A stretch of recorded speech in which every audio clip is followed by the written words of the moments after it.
네, 안녕하세요, 여러분들. 역사는 최태성. 두둥두둥. 야, 이제 드디어 시작됐습니다. 어떤 것이? 새로운 교육과정. 새로운 교육과정 한국사가 시작됐습니다. 여러분들은 처음으로 새로운 이 교육과정에 의해서 수능을 보는 첫 번째 학년이 되겠습니다. 근데 이 새 교육과정의 가장 큰 특징이라고 한다면 근현대사 중심의 교육과정이다라고 보시면 되겠습니다. 일반적으로 수능시험 문제도 아마도 예전까지는요, 전근대에서 10문항, 근현대에서 10문항, 이렇게 20문항이 나왔는데 이제 앞으로는 근현대사 비중이 훨씬 더 많아지겠다. 아마도 15문항, 전근대가 5문항 이런 식으로 구성되지 않을까라는 생각이 듭니다. 자, 어쨌건 여러분들 그러다 보니까 이 전근대 파트는요, 양이 엄청 많은데 나오는 문항 수는 많지 않단 말이죠. 그래서 중요한 부분들만 짚어가시면 되겠다. 요 말씀을 좀 드리고요. 근현대사 들어갔을 때 좀 자세히 공부를 하실 필요가 있겠다라는 말씀도 제가 아울러 전달해 드리도록 하겠습니다. 여러분 지금 이제 수험생활 시작하는 겁니다. 현역도 있을 것이고 재수생도 삼수생도 있을 것이고 여러 그 분야에 있을 텐데 어쨌든 여러분들 이 처음 시작하는 이 첫 마음, 제가 항상 강의를 시작할 때 여러분과 늘 공유하는 시가 있습니다. 그 시로 이 대장정의 시작을 한번 열어보도록 하겠습니다. 제가 여러분들 드리는 선물은요, 첫마음이라는 시입니다. 저마다 지닌 상처 깊은 곳에 맑은 빛이 숨어 있다. 첫 마음을 잃지 말자. 그리고 성공하자. 참혹하게 아름다운 우리 첫 마음으로. 네, 여러분들이 지금 이 첫 마음으로 이 수험 생활을 시작하신다면, 잊지 않고 시작하신다면 여러분들은 반드시 성공할 겁니다. 여러분의 그 첫 마음을 꼭 간직하시기 바랍니다. 제 선물 공유하셨죠? 자, 그럼 지금부터 20강, 이 한국사 강의 시작해 보도록 하겠습니다.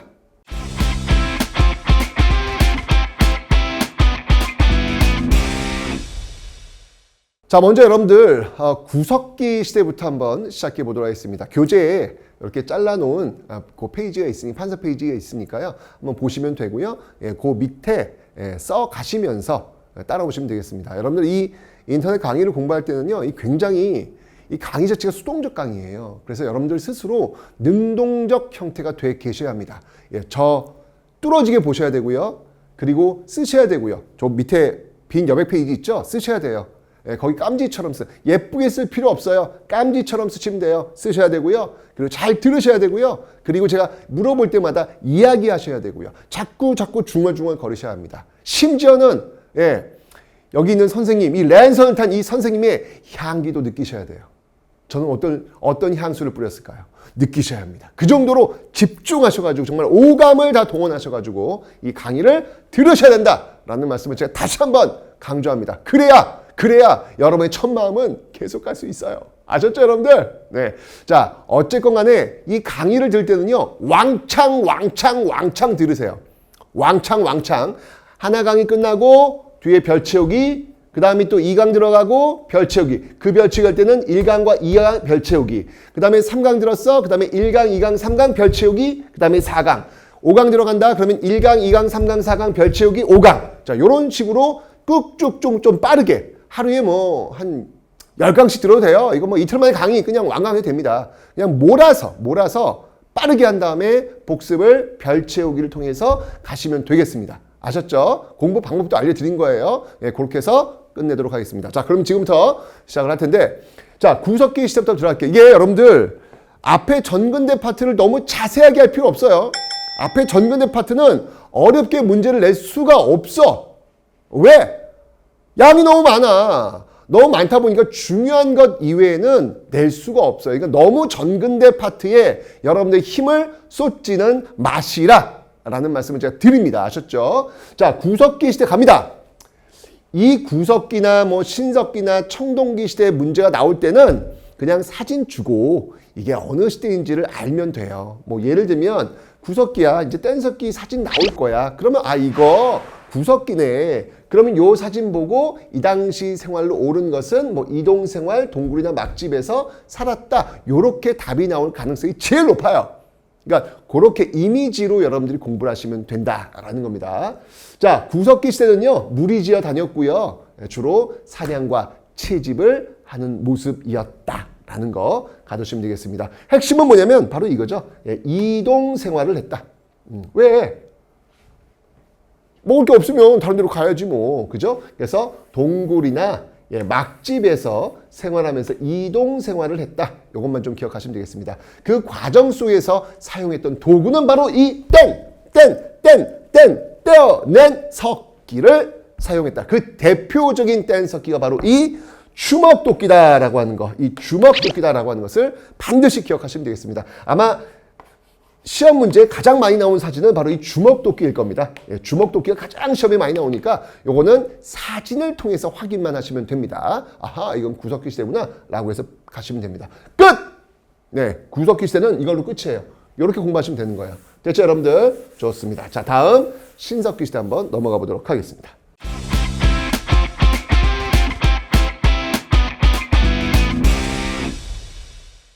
자, 신석기 시대입니다. 자, 신석기 시대는요, 제일 중요한 키워드가 있어. 앞에 구석기 시대는 이동 생활했단 말이야. 먹을 게 떨어지면 다른 곳으로 이동했단 말이야. 그런데 신석기 시대는 이동하지 않아. 왜?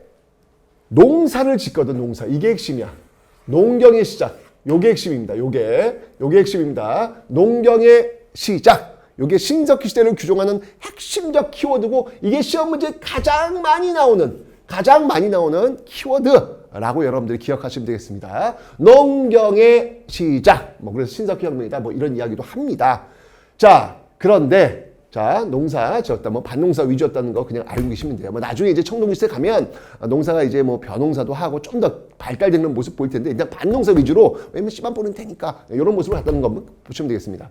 그다음에 이 당시 이 시험 문제에 또 자주 나오는 사진들이 뭐가 있냐면 요 가락바퀴. 요 가락바퀴 사진 잘 나와요.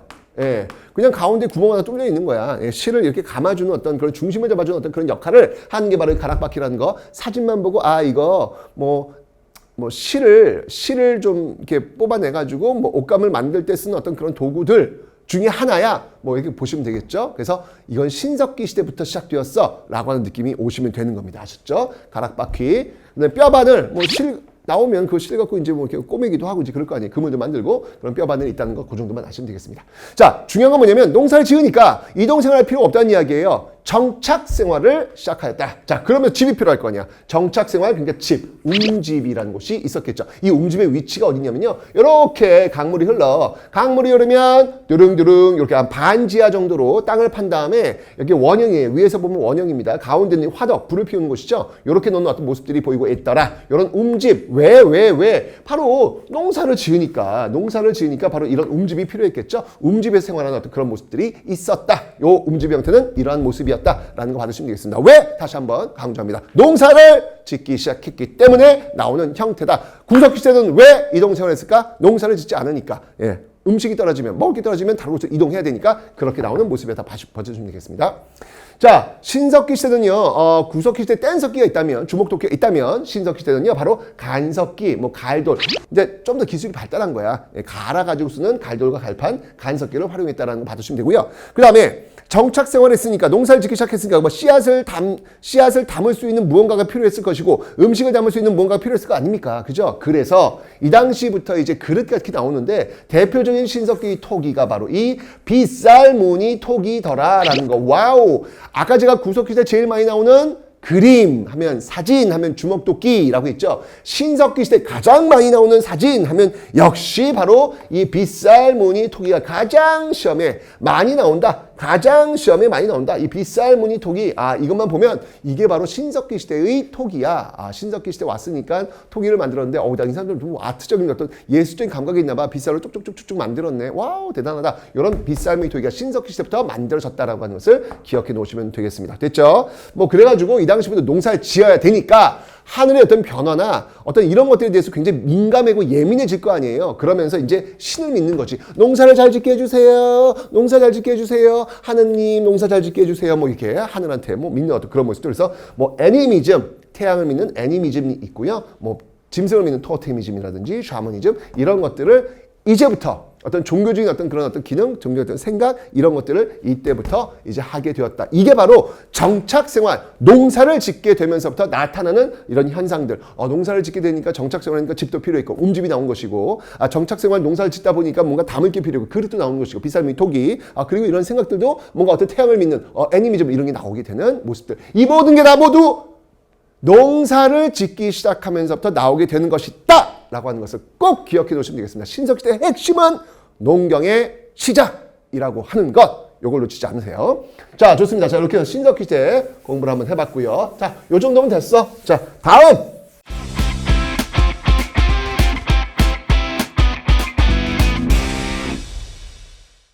자, 이제 청동기 시대로 넘어와 보도록 하겠습니다. 자, 우리는 여러분들 기원전을 지금 공부하고 있는 거야. 기원전을 공부하고 있는 거야. 기원전. 기원전이라고 하면 지금은 이제 기원 후지. 지금 이제 2022년도 뭐 이렇게 나올 거 아닙니까? 그죠? 그러면 이건 기원 후.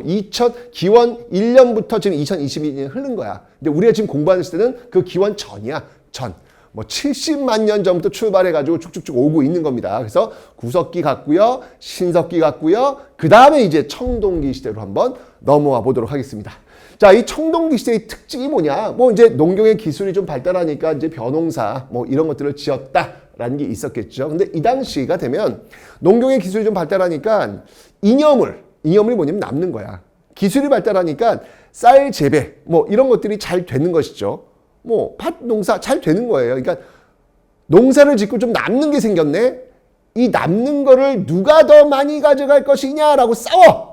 이러면서 전쟁을 굉장히 많이 해. 인간들은 왜 그런지 몰라. 더 많이 가지면 더 많이 나눌 수 있고 더 많이 행복해질 수 있는데 그걸 더 많이 갖기 위해서 싸워. 어찌 보면 그게 지금까지도 이어지는지 모르겠습니다. 그죠? 자, 청동기 시대는 그러다 보니까 싸워. 누군가는 이길 것이고 누군가는 질 거 아니야. 그 이긴 사람은 지배자가 되는 것이고 진 사람은 피지배자가 되는 거예요. 사실 구석기와 신석기 시대가 배고픈 평등사회였다면 이게 깨지는 거야. 청동기 시대부터는 이제 평등사회 아니야. 이제부터는 지배자와 피지배자, 가진 자와 못 가진 자로 나누는 그 역사가 시작이 언제부터다 바로 청동기 시대부터 나오고 있더라 라고 하면서 기억해 놓으시면 되겠습니다. 그래서 여기서 핵심적 키워드는 뭐냐면요. 바로 계급의 출현이다. 계급의 출현이다. 이게 핵심이에요. 아까 제가 신석기 시대의 핵심은 농사의 시작이다 라고 설명드렸고 바로 이 청동기의 시작은 바로 무엇이다? 계급의 시작. 가진 자와 못 가진 자. 이런 모습들이 이때부터 나오고 있구나. 그러니까 어찌 본다면 지금 다시 한번 얘기하지만 우리의 어떤 지금의 모습들은 가진 자와 못 가진 자의 빈부의 격차가 굉장히 지금 심하잖아요. 그죠? 이런 어떤 출발들이 언제부터였을까? 바로 이 시대부터였구나. 청동기 시대부터였구나. 라는 것들을 여러분들 유추해 놓으시면 되겠습니다. 자, 이 당시가 되면서요. 이 당시도 역시 마찬가지로 움집이라는 걸 짓는데요. 이 당시 좀 더 이제 기술 발달하는 거야. 항상 시간이 흘러가면 기술 발달하잖아. 발달하면서 집의 모양도 이제 반지하가 아니라 올라왔고요. 지상 가옥화되면서 집 형태도 네모난 형태 이런 모습으로 가고 있다. 그럼 한번 봐주시면 되겠습니다. 아까 대신 그 신석기 시대 같은 강가나 바닷가에 이 집이 위치했다면 바로 여기는 구릉지대에 이렇게 위치하고 있다. 이 구릉지대는 뭐냐면요. 앞에는 이렇게 내가 흐르고요. 뒤에는 산이 있는 지금의 어떤 농촌 사회의 풍경을 떠올리시면 되겠습니다. 왜냐면 벼농사를 짓고 있으니까 지금의 농촌 사회 떠올리시면 되는 것이죠. 그런 어떤 모습들을 바로 이 시대에 가지고 있다라고 보시면 되겠습니다. 이건 이해하시면 되는군요. 자, 중요한 게 있습니다. 이 청동기 시대를 대표하는 문화유산이 뭐냐? 이거죠. 바로 이 반달돌칼이 되겠습니다. 반달돌칼. 이 모습이 딱 나오면 이건 청동기야. 제일 시험에 많이 나온 게 뭐냐면 이 반달돌칼이 왜 의미가 있냐면 자 봐요. 아까 신석기 시대에 농사를 짓기 시작했다고 그랬잖아. 그지? 자, 그럼 그 당시에 사용했던 도구는 뭘로 만들었겠어? 갈돌, 갈판, 돌로 만들었단 말이에요. 간석기 얘기했다. 자, 그런데 청동기 시대의 농기구는 뭘로 만들었을까? 청동기 시대니까 당연히 청도로 만들지 않았을까? 아닙니다. 왜냐면 청동은요 좀 무르기도 하고요 귀해요. 아니 여러분 생각해봐. 지금 농촌사회 가가지고 아이고 할머님이 아이고 힘들어. 아이고 이 벼를 베야 되는데 낫을 갖고 왔는데 낫을 했는데 이 낫이 다이아몬드가 박혀있어. 말이 안 되잖아 지금. 그죠? 청동은 귀하단 말이야. 그 청동을 가지고 어떻게 농사를 짓겠습니까? 그건 불가능하다는 얘기예요. 그래서 이 당시도 역시 마찬가지로 농기구는 뭘로 만들었다? 돌로 만들었다. 그 돌로 만든 대표 중에 바로 이 반달돌칼이더라. 반달 뭐 하는 거야? 이게 벼 벨 때. 이렇게 벼 벨 때, 벼 이삭 자를 때, 요럴 때 활용할 수 있는 어떤 그런 도구니까 반달돌칼 나오면 이건 청동기야. 오케이? 내가 얘기했어. 구석기, 신석기, 청동기. 구석기는 주먹도끼가 제일 많이 나와. 신석기는 빗살미토기가 제일 많이 나와. 청동기는 반달돌칼 나올 수 있어요. 요거 나오면 이건 청동기야. 요거 봐두시면 되겠습니다. 이때 시험 문제는 무조건 사진 주고 이게 어느 시대냐? 그 묻는 거거든요. 그래서 사진 보시고 여러분들 기억만 좀 해놓으시면 되겠습니다. 그 다음에 이제 이 당시에는 또 민무늬 토기라는 게 있어요. 이 민무늬 토기라는 게 있는데 이건 뭐냐면 무늬가 없다. 무늬가 없는 토기라는 얘기죠.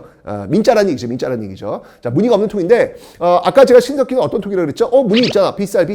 그래서 빗살 무늬 토기라고 했잖아. 근데 청동기는 없다라는 거 받으시면 되겠습니다. 미송리식 토기, 미송리에서 발견된 토기 같은 경우는 이 손잡이까지 있어요. 무늬는 없는데 손잡이가 있는 이런 토기를 미송리에서 발견됐다라고 해서 미송리식 토기라고도 합니다. 어쨌건 중요한 거 반달돌칼 지금 핵심이고요. 진짜 시험에 많이 나온 게 있습니다. 바로 이겁니다. 두둥두둥 바로 고인돌과 비파형 동검. 이 고인돌과 비파형 동검이 청동시대를 대표하는 문화유산이다라는 것을 꼭 봐주세요. 시험에 진짜 많이 나와. 시험에 진짜. 그냥 정말 이 청동시대 나오면 이거 고인돌 사진, 비파형 동검 사진이 그냥 도배를 한다고 보시면 되겠습니다. 요거 딱 나오면 이거 청동기야. 다시 한번 얘기해. 구석기는 주먹도끼 사진, 그 다음에 신석기는 빗살무늬 토기 사진, 청동기는 바로 이 고인돌과 비파형 동검 사진이 제일 많이 나온다. 이러면 사실 끝나는 거야. 더 이상 공부할 필요가 없어요. 이거만 제일 처음에 나오기 때문에 봐두시면 되겠습니다. 자, 특히 이 고인돌과 비파형 동검은요, 이제 말씀드리겠지만 바로 고조선, 단군 세운 고조선의 문화유산 그 범위를 보여주는 그런 중요한 문화유산이기도 합니다. 자, 그런데 아까 제가 설명드렸습니다. 이 청동기사 같은 경우에는요, 이념물이 생기면서 서로 싸우면서 더 많이 가지려고 하면서 이렇게 가진 자와 못 가진 자, 지배자와 피지배자 나뉘게 됐다. 바로 그것이 바로 이 계급의 출현 때문에 그랬다. 자, 이러니까 가진 자들이 중심이 되어가지고 또는 못 가진 자들을 지배하는 어떤 그런 형태로서의 어떤 조직이 만들어지겠죠. 바로 그게 국가, 최초의 국가가 등장을 하는 거예요. 우리가 지금 대한민국 살고 있는데, 그렇구나. 이런 어떤 국가의 형태의 출발이 바로 이 계급사회의 출현을 알렸던 청동기 시대부터구나. 라는 것을 여러분들 기억하시면 되겠네요. 그렇구나. 그러니까 항상 여러분 역사를 배우는 이유는 이런 거지. 내가 지금 살고 있는 나의 출발의 어떤 원형, 출발의 어떤 그 지점이 무엇인가를 알아나가는 그런 시간이 바로 역사를 배우는 게 아닐까라는 생각이 듭니다. 자, 그래서 최초의 국가 고조선 기억해 놓으시면 되겠습니다. 자, 고조선은 여러분들 뭐 어렸을 때 책 좀 읽으셨죠? 단군 이야기 알죠? 우리 할머니가 누구야? 우리 할머니는 곰이잖아, 곰. 왜 그 하늘에서 그 환웅이 내려와가지고 그 호랑이하고 곰 그 동굴에서 이렇게 버티다가 호랑이는 솔직히 이거 unfair해. 아니 그 마늘과 쑥을 줬는데 원래 마늘과 쑥은 곰은 먹지만 호랑이 안 먹잖아.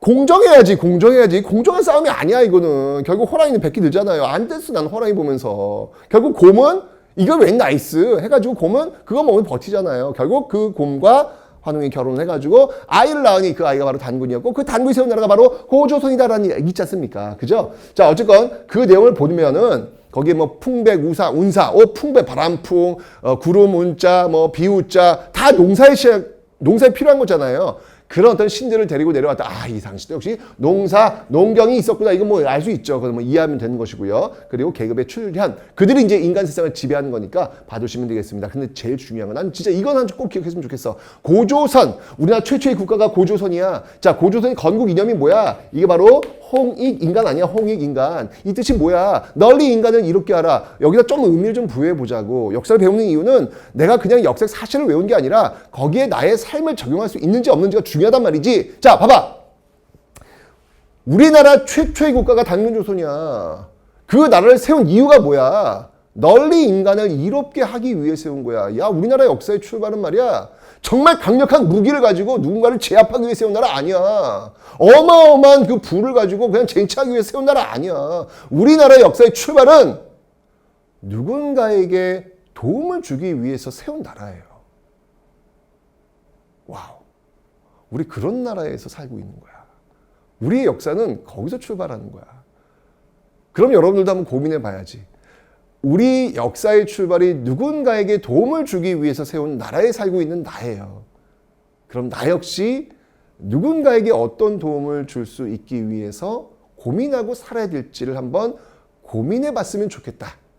라는 게 저는 이 고조선을 이야기할 때 여러분 놓치지 마셔야 될 것. 제가 굉장히 템포를 빠르게 갔지만 잠깐 멈춰가지고 우리가 한번 좀 고민해 봐야 될 지점들은 놓치지 않았으면 좋겠다. 라는 그런 생각이 듭니다. 아셨죠? 전 그래서 이 BTS, 좋아요.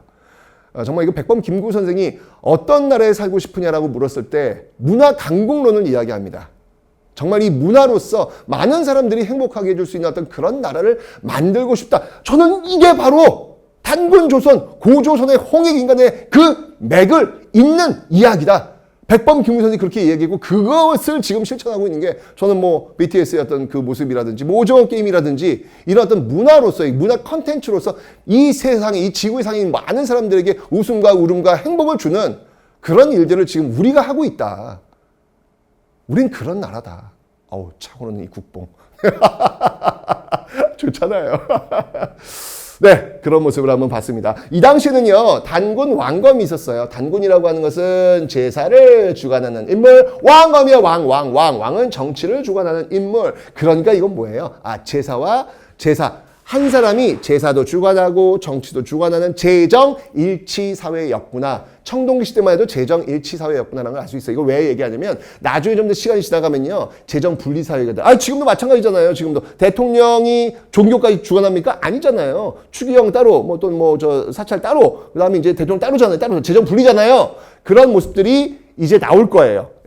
철기시대 가면 사만에 와서 소도라는 게 있는데 여기서 이제 재정 분리가 나올 텐데 어쨌건 이 당시에는 재정 일치 사회를 지금 출발하고 있다는 것을 기억해 놓으시라는 얘기입니다. 아셨죠? 자, 중요한 거 고조선에는요. 뭐 시험에 나온다면 이 8조법 요거 핵심. 네. 요 8조법. 요 8조법이 시험에 많이 나오고 있으니까 청동기를 배경으로 해서 자, 기억해둬요. 청동기를 배경으로 해서 고조선이라는 나라가 출발했고 여기 이 고조선을 가장 잘 보여주고 있는 문화유산이 뭐다? 바로 고인돌과 비파형 동검이라는 거 기억하시면 되고 그 다음에 8조법이 있다라고 하는 거 기억하시면 됩니다. 이게 바로 고조선 가장 시험 문제에 나오는 핵심들이다. 라고 하는 것을 봐두시면 되겠습니다. 그렇죠? 어렵지 않죠 여러분들? 이 정도 머릿속에 쏙 집어넣으시면 돼요. 자 이제 다음 이 고조선 이후 철기 시대로 한번 넘어가 보도록 하겠습니다. 자, 이 철기 시대, 아까 제가 청동기 시대는 비파형 동검이라고 얘기했는데요. 철기 시대는요, 세형 동검이 유명합니다. 세형 동검이 가늘 세자예요. 비파형 동검은 이제 비파의 모습처럼 생겼다 비파형 동검이고, 이 세자는 아주 가늘고 뾰족해. 무기는 계속 발전하나 봐. 어떻게 하면 사람을 죽일 수 있을지 그 고민하는 게 무기인 것 같아요. 세형 동검 같은 경우에 뾰족한 어떤 그런 모습을 보이고 있습니다. 세형 동검 나오고 있고요. 그 다음에 명도전. 이게 명도전이 뭐냐면 철기시대 오면요. 이제부터 이 중국과의 그 본격적인 교류가 이루어지고 있습니다. 이거 중국돈이거든요. 중국돈이 우리나라에서 한반도 지역에서 만주지역에 발견되고 있다는 이야기죠. 아하! 중국과의 교류가 있구나라는 걸 보여주고 있는데 그러니까 여러분 지금 우리나라 중국과의 어떤 교육이 어때요? 엄청나잖아요. 지금 우리나라 그 수출입 중에서 제일 많은 비중 차지하고 있는 아마 중국일 겁니다. 그 중국과의 어떤 이 교류의 출발이 언제냐? 바로 철기시대부터 본격적으로 이루어지고 있구나. 우리와 중국의 역사가 철기시대부터 쭉 지금까지 연결되고 있구나. 요 정도 또 알고 있으면 좋겠죠. 자, 이런 것들은 이제 봐두시면 되겠습니다. 자, 그런데 이 단군조선의 마지막 왕이 준왕이에요. 단군조선의 마지막 왕이 준왕이 되겠습니다. 결국은 이 준왕이 쫓겨나고 그 뒤를 이은 인물이 위만이니 이 위만이 세운 나라를 우리는 위만조선이다라고 해요.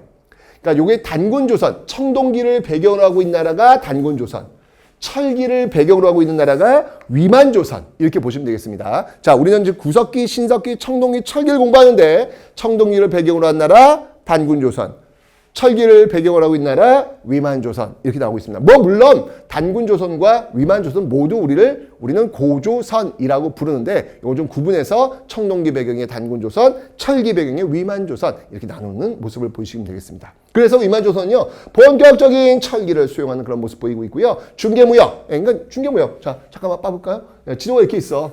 이렇게 쪼로로로로로로로로 이렇게 있으면 자 고조선 주중주중 고조선이 이렇게 중중중중중 이렇게 있으면 여기 이제 중국이 있을 거 아니에요. 중국 중중중중중 있을 거 아니에요. 여기 이제 나라들이 있겠지. 그러면 여기서 중국에서 물건을 가져와 가지고 이렇게 파는 또는 밑에서 이제 물건을 가져와서 이렇게 파는 이런 어떤 중개 무역 형태를 지금 가지고 있다. 어디가 바로 이 위만조선이 그런 모습을 통해서 돈을 많이 벌었어. 그러니까 이 한나라 중국의 한나라 그다음 중나라는 열받은 거야. 여기만 없으면 우리가 돈 많이 벌 텐데 이게 뭐야? 라고 해가지고 결국은 한나라 쳐들어온다고요.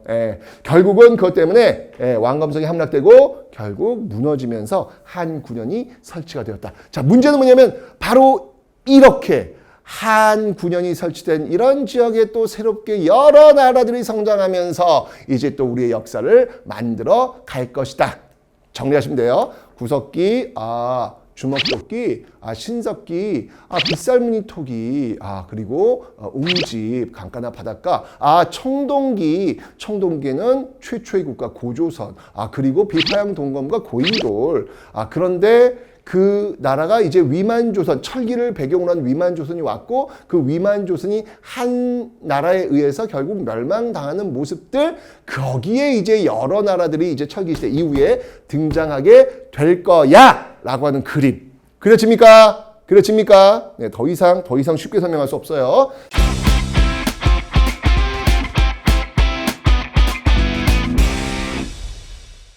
자, 요렇게 해서 여러분들 이제 다음 아까 제가 이야기했던 여러 나라의 성장으로 한번 떠나보도록 하겠습니다. 여러 나라를 한번 가볼 텐데 실질적으로 사실 솔직히 얘기하면요, 시험 문제에 저번 수능에서는요 이 여러 나라의 이 파트가 시험 문제 나오질 않았어요. 한 번도 나오지 않았어요. 왜? 이게 사실 1번 문제거든요. 수능에서 1번 문제인데 1번 문제를 좀 쉽게 내야 된단 말이죠. 물론 다 쉬워요. 다 쉽지만 그래도 1번은 좀 상징성이 있잖아. 쉬워야 된다고. 근데 여기서 문제를 내면 약간 좀 부담스럽거든요. 그래서 이제까지 그 전 시험 수능에서는요 무조건 구석기, 신석기, 청동기에서만 1번 문제 나오고 바로 2번 문제는 그대로 넘어갔어요. 근데 제가 볼 때는 이번 수능도 역시 그럴 가능성은 많다. 왜냐면 전 군대가 더 좁혀졌기 때문에 그럴 가능성은 더 많다. 이렇게 볼 수 있겠습니다. 자, 어쨌건 간에 자, 요런 모습들이 있습니다. 요런 모습들. 자, 아까 제가 설명드렸습니다. 자, 위만조선이 무너지고 나서 한사군이 설치되었고 그 한사군을 공격하면서 여러 나라들이 성장하니 어떤 나라들이 있을까를 한번 보도록 하겠습니다. 자, 그 나라 위치 갑니다. 먼저 부여. 위치 잘 보세요. 위치. 그 다음에 요 압록강 건너서 고구려. 자, 그 다음에 저쪽 함경록 쪽에 옥저, 그 다음에 강원도 쪽에 동해, 그 다음에 충청도, 전라도, 경상도 쪽에 삼안 이렇게 있습니다. 자, 요 위치를 잘 봐두셔야 돼요. 요 위치를. 왜냐면 시험 문제 혹시 나온다면, 뭐 나온 적은 없었지만, 가나다, 라마, 이렇게 해서 각각의 나라의 특징에 대해서 옳은 것을 이렇게 물어본단 말이에요. 그래서 위치를 일단 알아야지. 가나다, 라마가 어딘 줄 알아야 할 거 아니야. 그래야 문제를 출발을 할 거 아니야. 그래서 일단 위치를 봐두시라. 부여, 고구려, 옥저, 동해, 삼안. 이렇게 구성되어 있다. 부여, 고구려, 옥저, 동해, 삼안. 그러니까 옥저하고 동해는 이렇게 동해 하나 끼고 있네. 동해 하나 끼고. 그러니까 여기 뭐 느낌상 여기는 해산물 같은 거 많이 나오겠고. 느낌 오잖아요. 여기 지금 삼남 지역이에요. 충청도, 전라도, 경상도. 농사 잘 짓잖아요. 그러니까 여기는 이제 굉장히 벼농사 같은 게 발달했겠네. 지도만 봐도 여러분 느낌이 오지 않습니까? 부여 쪽은 너무 위쪽이잖아. 너무 추울 거 아니야. 그러니까 이쪽은 농사 짓기 조금 어렵겠네. 그래서 반농, 반목, 주로 목축업을 많이 했겠네. 이런 느낌들이 빠바박 오지 않습니까, 여러분들? 그죠? 그렇게 오시면 돼요. 일단 위치를 좀 봐두시면 되고요. 고구려가 지금 있는데 여기가 좀 산악지대네. 산악지 살고 있으니까 고구려 사람들이 좀 이렇게 험하게 살겠네. 그러다 보니까 굉장히 사냥에 능하고 주변 나라에 이렇게 압박을 하는 어떤 그런 모습들도 분명히 있겠네. 결국 나중에 이 옥저 불쌍해 옥저가 결국 이제 고구려한테 정복당하는 그런 모습들을 보이게 될 겁니다. 왜냐면 옥저 이쪽이 이제 해안가니까 이제 사람이 사는데 제일 중요한 건 뭐예요? 소금 아니겠습니까? 이 소금을 얻기 위한 그런 어떤 방편에서 고구려는 옥저를 달달달달달 볶을 수밖에 없는 것이죠. 결국 옥저는 이제 정복당하는 그런 모습들을 보이게 될 겁니다. 자, 이게 바로 아까 얘기했던 그 위만조선 끝나고서 한사군 설치되온 이후에 여러 나라들이 성장하면서 이 나라들이 이제 꿍짝꿍짝꿍짝 하면서 이제 그 다음 단계 여기서 이제 고구려, 백제, 신라의 삼국시대로 넘어가게 되는 것입니다. 아셨죠? 여기까지가 여러분 일반적으로 기원 전이에요. 제가 이야기했죠. 우리는 지금 2022년에 살고 있습니다. 이건 기원 후란 말이지. 그지? 2022년에 살고 있는데 그 2022년이란 범위 그 전 단계. 그 전 단계가 바로 여기까지예요. 그리고 2022년이라고 하는 그 단계에 넘어오는 순간부터 이제 고구려 백제 신라 그런 역사들이 붙어가지고 출발하는 겁니다. 물론 이제 기원 전후를 경계를 해가지고 살짝 오고 가지만 큰 틀을 보시면 그렇게 되는 거예요. 항상 역사를 공부할 때 여러분들 큰 숲을 먼저 그리고 세부적인 내용으로 들어오셔야 됩니다. 아셨죠? 자, 그래서 이제 기원 전후를 경계로 등장하는 나라들이겠구나. 이렇게 보시면 되겠네요. 자, 어떤 나라들이 있을까요? 하나씩 한번 살펴보도록 하겠습니다. 부여, 고구려, 옥조동에 사만이 있는데, 자, 어떤 정치적인 특징인지 한번 볼게요. 자, 먼저 부여와 고구려, 우리는 이 당시를 연맹 왕국이라고 이야기합니다. 특히 이 부여와 고구려가 있기 때문에 이게 무슨 말이냐? 여러분들 여기는요. 부여를 한번 예를 들어 드릴게요. 부여는 왕이 있어. 왕이 다스리는 지역이야. 그런데 왕이 이게 이제 전체 부여란 말이야. 실질적으로 다스리는 지역은요. 왕이 다스리는 지역이 요 정도밖에 안 돼. 이 지역을 다스리고 있는 거는 마가야, 우가야, 구가야, 저가야. 여러분 딱 느낌이 오죠? 말맞자, 소우자. 아까 내가 얘기했잖아. 이 부여 같은 경우에는 뭐 어때 그랬어? 여기 좀 날씨가 좀 추울 거 아니야. 그러니까 농사 짓기는 조금 버거울 수 있잖아요. 그래서 목축업을 주로 하는데 역시 그 족장들의 그 명칭이 뭐예요? 마가, 우가, 구가, 저가, 말맞자에다 소우자에다가 구가, 개구자에다가 돼지저자. 이런 개돼지 만능 못한 요즘 이런 표현 쓰는데 이 당시 이분들의 세상 속에서 개와 돼지는 굉장히 높은 겁니다. 굉장히 높은 거예요.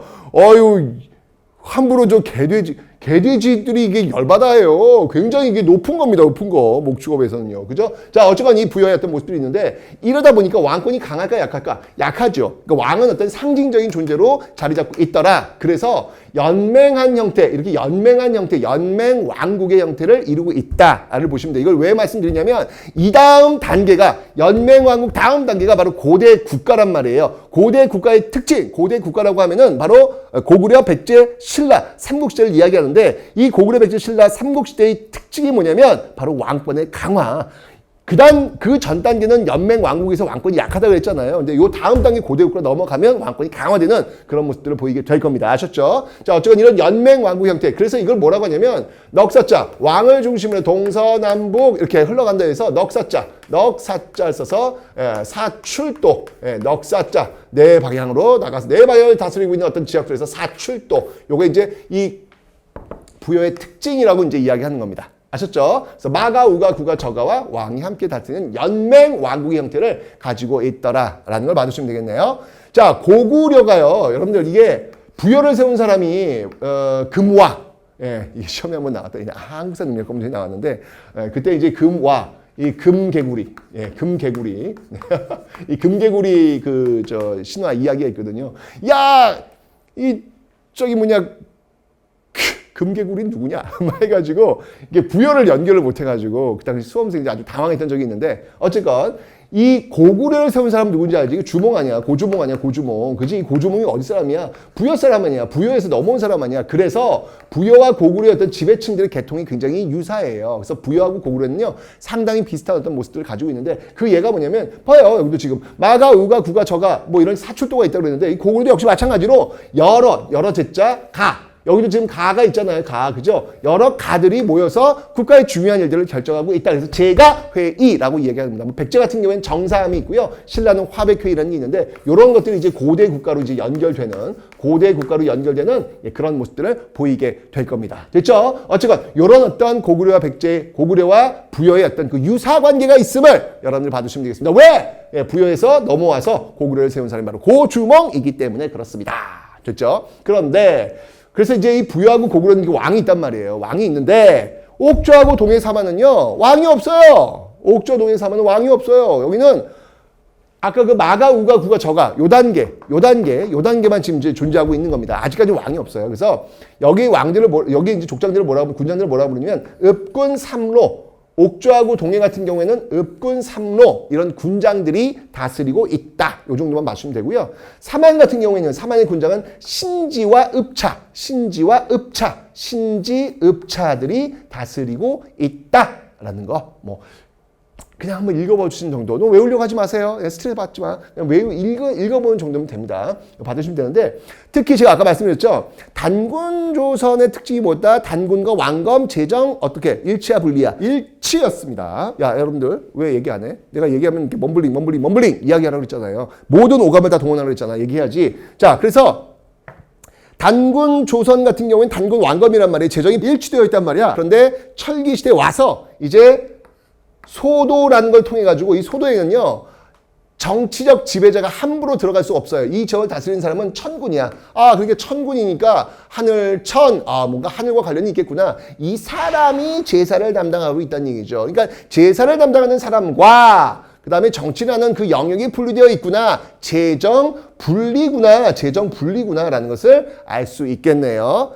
단군 조선은 재정 일치, 그리고 소도를 통해서 소도를 통해서 사만사회는 재정 분리 단계임을 알 수 있습니다. 이 재정 분리가 지금까지 연결되는 것이죠. 제가 아까 얘기했지만 대통령이 할 일이 따로 있고 추기경이 할 일이 따로 있잖아요. 따로 분리가 되면서 재정 분리의 모습들이 있는데 그 출발이 바로 이 사만시대부터 연결되고 있음을 여러분들 기억하시면 되겠습니다. 됐죠?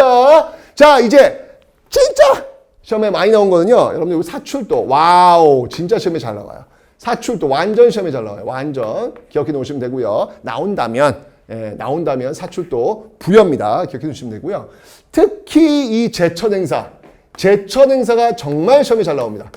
답지로 나올 경우가 굉장히 많거든요. 제천행사 꼭 기억 좀 해놓으세요. 자, 부여의 제천행사입니다. 이거 다 모여가지고 춤추고 또 술도 마시고 노래도 부르고 그러는 거예요. 옛날 사람들, 중국 사람들이 우리나라 사람들이 이럴 때 왜 이렇게 애들은 흥이 많아? 그런데 그게 지금까지 이어지고 있습니다. 저도 이렇게 흥이 많지 않습니까? 지금 얼쑤 좋다. 네, 가고 있잖아요. 여러분 한번 흔들어봐. 얼쑤. 네, 따라하지 않네. 좋아요. 네. 자, 어쨌건 이 연고가 뭐냐면 환영하는 거야. 부고 동동동동 지금 딱 느낌이 오잖아. 그래서 부여에는 제천에서 연고. 자, 따라해봐. 부연고. 왜 안 해? 부연고. 그렇지. 아마 여러분 평생 잊지 못할 겁니다. 부연고. 그냥 붙여. 부여의 연고, 부연고, 부여연고, 부연고. 중독성이 있죠, 여러분. 다시 한번 따라해보세요. 부연고. 잠자다가도 한번 기억날 거야. 부연고. 네, 오케이. 자, 부여에 연고가 있음을 기억하시면 되겠습니다. 자, 고구려 군사 동맹. 뭔가 느낌이 오지 않습니까? 네, 힘이 나도 그 고구려에 모여가지고 만약 군무를 지금 보여주고 있는 그런 모습들. 고구려에는 동맹이 있다라는 거 받으시면 되고요. 그 다음에 시험 잘 나와요, 이런 거 진짜 잘 나옵니다. 그 다음에 이제 옥조와 동해인데 옥조는 기록이 없어. 패스. 몰라.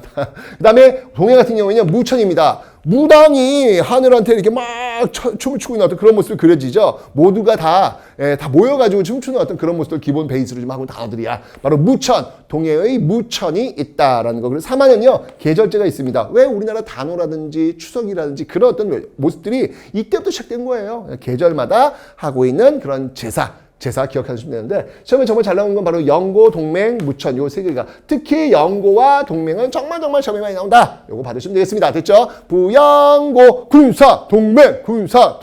느낌 오죠? 네, 받으시면 되겠습니다. 그 다음에 자, 결혼제도를 한번 보도록 하겠습니다. 결혼제도. 자, 결혼제도 고구려 같은 경우에는 서옥제라는 게 있습니다. 서옥제. 이거 뭐냐면 남자가 여자 집에 와서 결혼을 요청하고 허락을 받으면 그 여자 집에 서옥을 짓고, 그러니까 일종의 대릴사위가 되는 거야. 서옥을 짓고 와서 생활하는 것.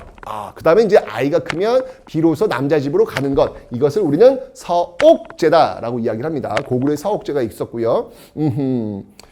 그냥 좀 쉽게 얘기하려면 서방님의 집? 이렇게 쉽게 이해하는 방법도 있겠죠. 그 다음에 옥조 같은 데 볼게요. 민며느리제. 옥조는요, 민이라고 하는 건 아직 미성숙, 좀 없음, 이런 걸 의미하잖아요. 그죠? 아주 어렸을 때 아예 그냥 남자 집에서 여자를 데려가는 거예요. 어린 여자아이를. 그래서 거기서 먹여주고 재워주고 키워줘.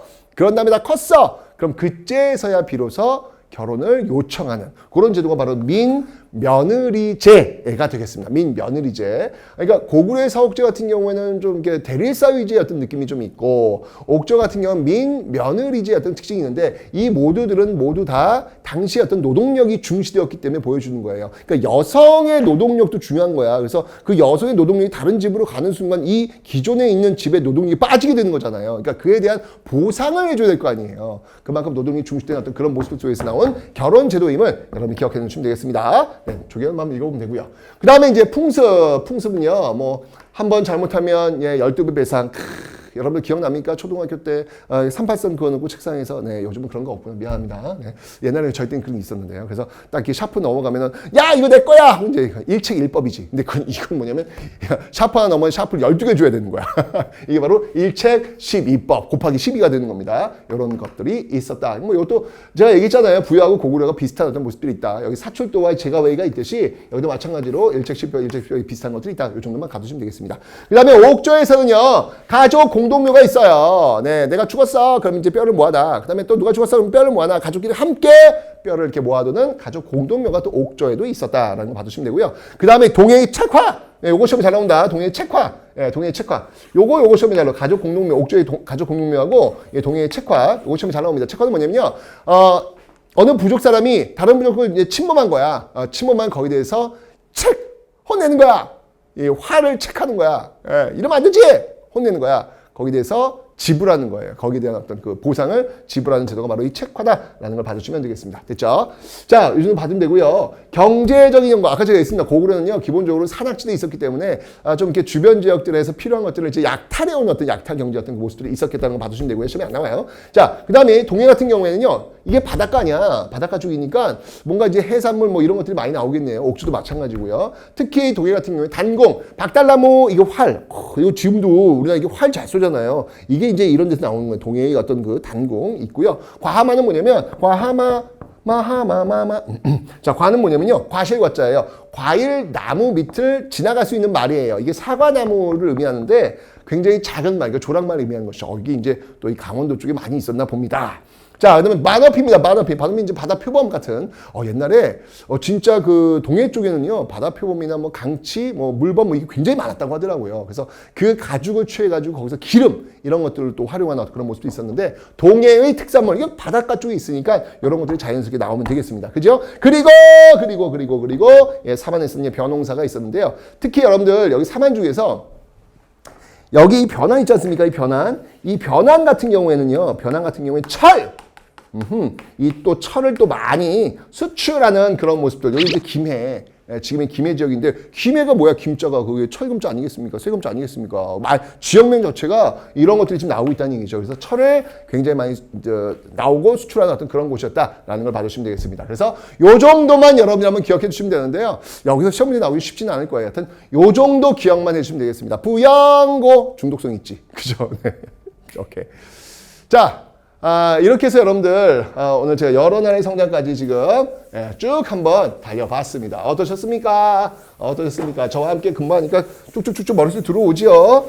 정리하시고요. 자, 지금 여러분들 별 채우기를 하셔야 돼요. 별 채우기를 하셔가지고 여러분들이 내가 공부했던 내용들이 이런 거구나라는 머릿속에 꼭 좀 집어넣으시면 되겠습니다. 자, 고생 많이 하셨고요, 여러분들.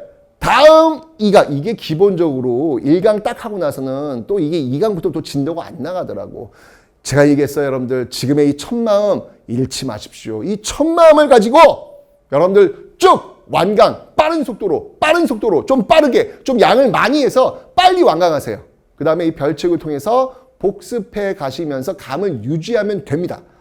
아셨죠, 여러분들? 2강에서 안 나와봐. 나한테 혼난다. 알았지? 자, 2강에서 봅시다.